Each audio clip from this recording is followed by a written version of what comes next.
As pessoas que tentam mudar, evoluir, normalmente acontece um fenômeno uh, bastante normal, comum, que as pessoas que lhe conhecem, às vezes seus próprios familiares, às vezes pessoas do seu trabalho ou até da sua cidade, não deixam com que ele mude, né?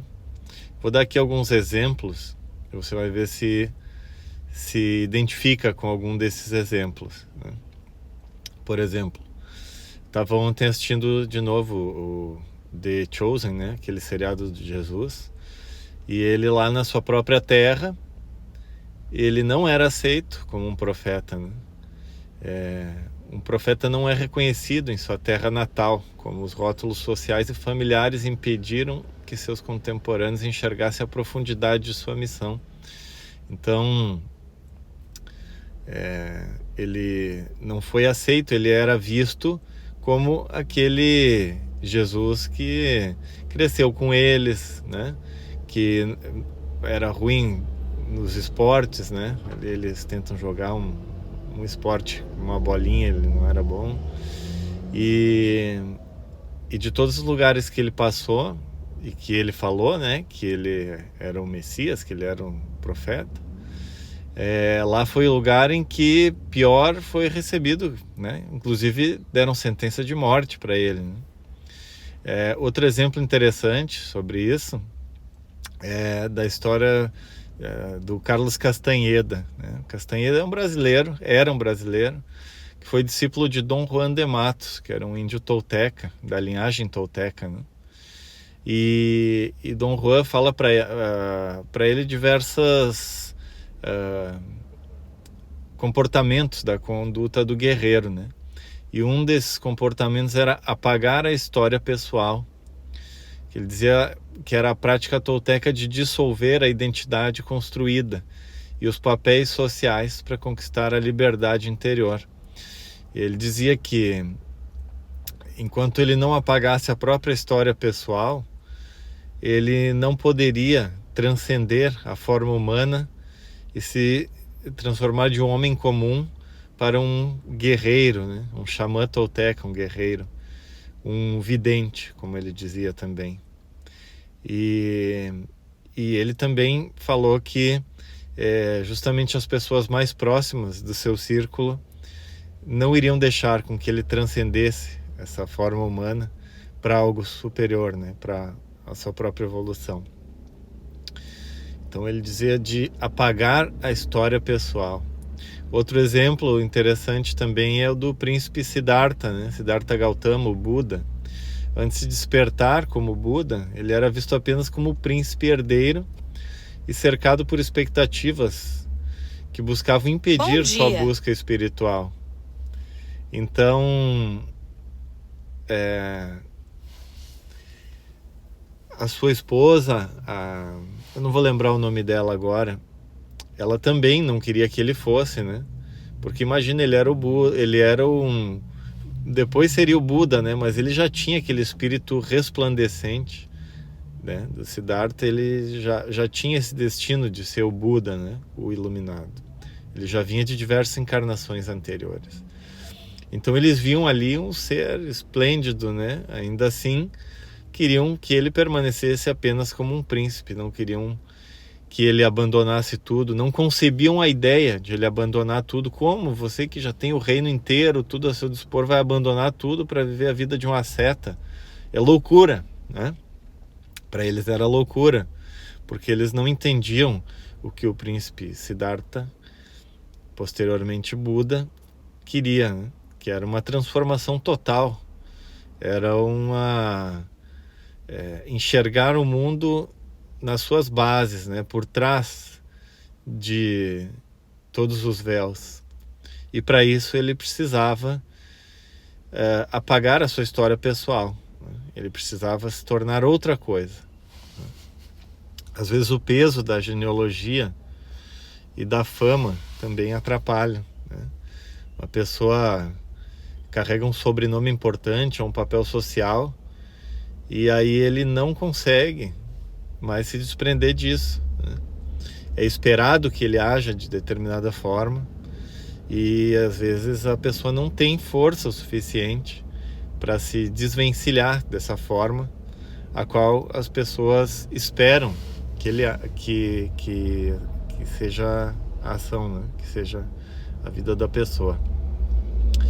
Apegos familiares também dificultam o romper de padrões. Pode ver, por exemplo, a mãe. A mãe dificilmente ela se desvincula do papel de mãe, né? Dificilmente não, muitos se desvinculam, mas existe um padrão aí, né? Relacionado a isso. Apegos familiares, pressão da família, da tradição, da cultura, também pode bloquear o caminho desse desenvolvimento interior, né?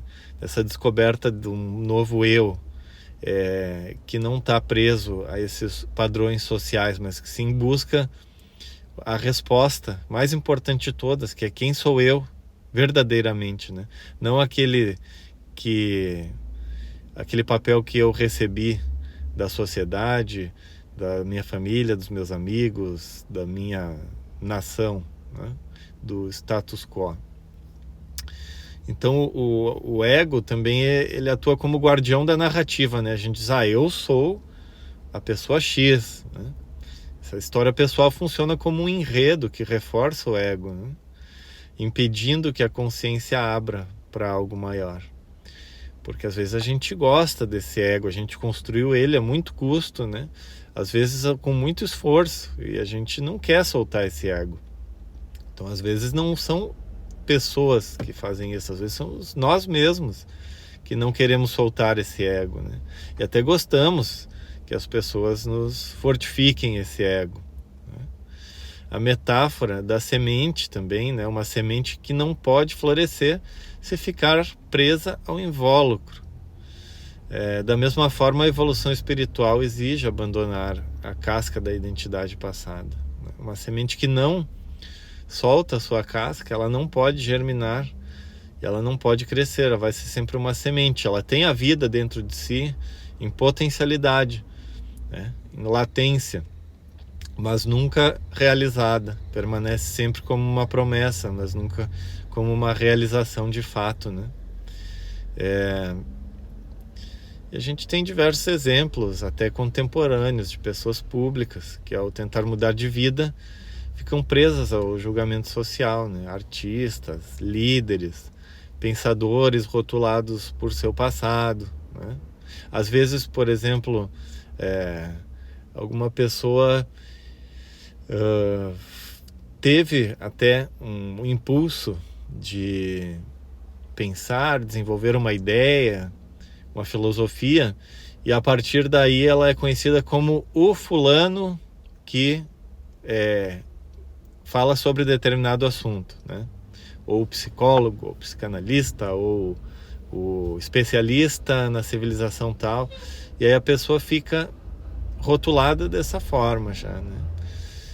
Claro, se ela ama isso e gosta de ensinar isso, e ela quer fazer isso, é uma coisa, mas o problema é quando ela sempre é chamada apenas para isso, e talvez com medo de, se não for neste aspecto específico, ela não seja reconhecida, ela fica com medo e permanece, assim, sempre confirmando essa história pessoal, né?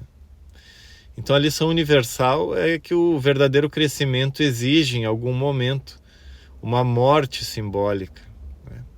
É preciso renascer, tem um dito, né? Uma filosofia que uma vez um sábio disse: é preciso renascer. É preciso renascer com uma morte simbólica da história pessoal, para renascer em um estado de liberdade e consciência ampliada. Não é possível que a gente continue sendo as mesmas pessoas de que, quando no início da nossa carreira humana começamos a aprender, dar os primeiros passos e permanecer assim pela vida toda. É um contrassenso, né? Então nós precisamos realmente renascer o tempo todo, e morrer o tempo todo, dando espaço para novos conhecimentos, novas visões de mundo, novas formas de perceber o todo, as pessoas, o universo, as leis desse universo, que regem esse universo, né? E inclusive como transcender essas leis, porque quem foi que criou essas leis, né? Quem é essa unidade primordial que tudo criou?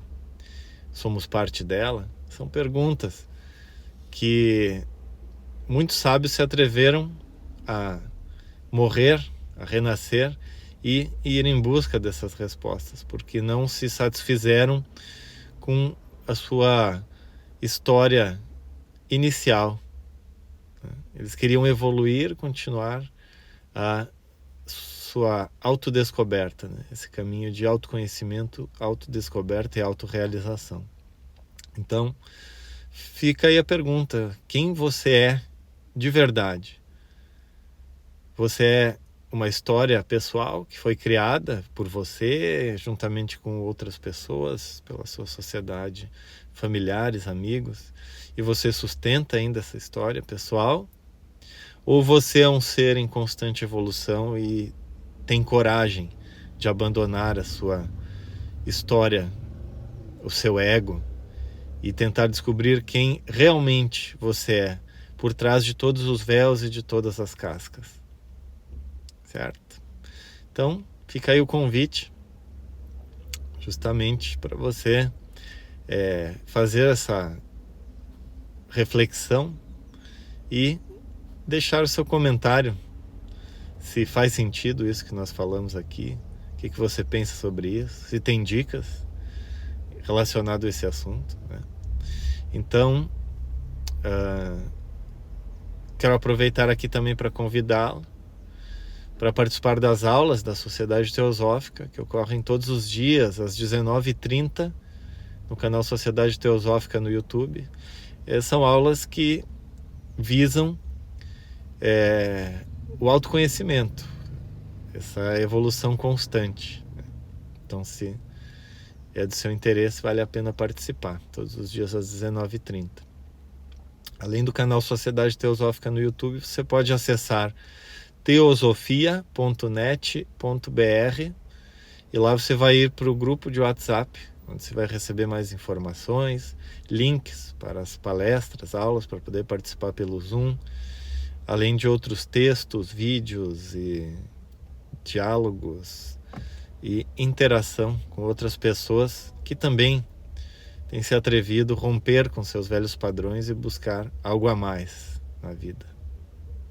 Certo? Então, vamos para a nossa meditação de encerramento, com os pés bem apoiados no chão, coluna ereta, respiração lenta e profunda, abdominal, língua no céu da boca.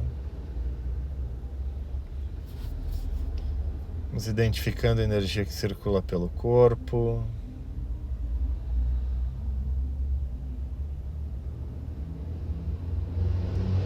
Batimento cardíaco, nosso coração.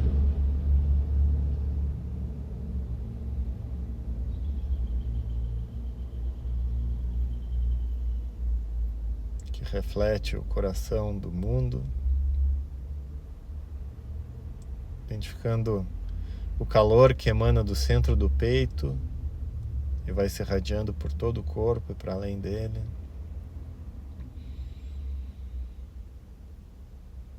Olhos fechados.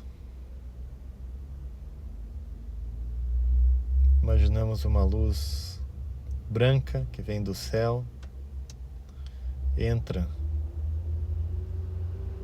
pelo topo da nossa cabeça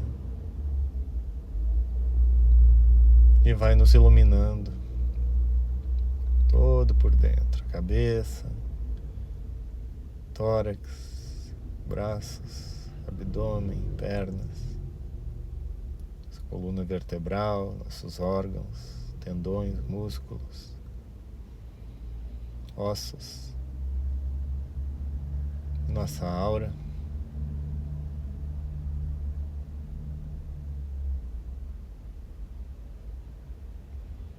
Ó vida oculta que vibras em cada átomo,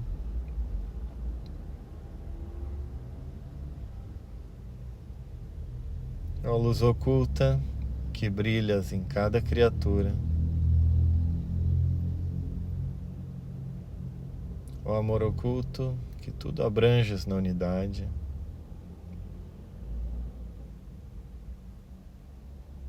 possa todo aquele que se sente uno contigo saber que por isso mesmo ele é uno com todos os outros. Vamos irradiar luz, paz, saúde e amor.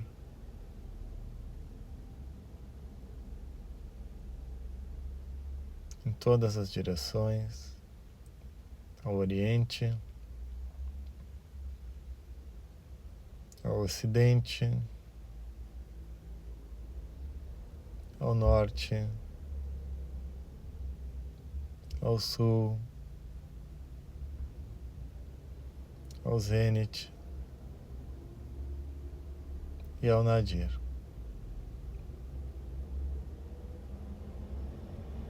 Que todos os seres sejam felizes,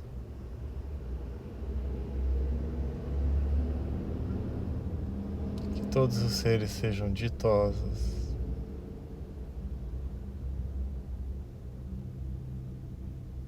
paz a todos os seres.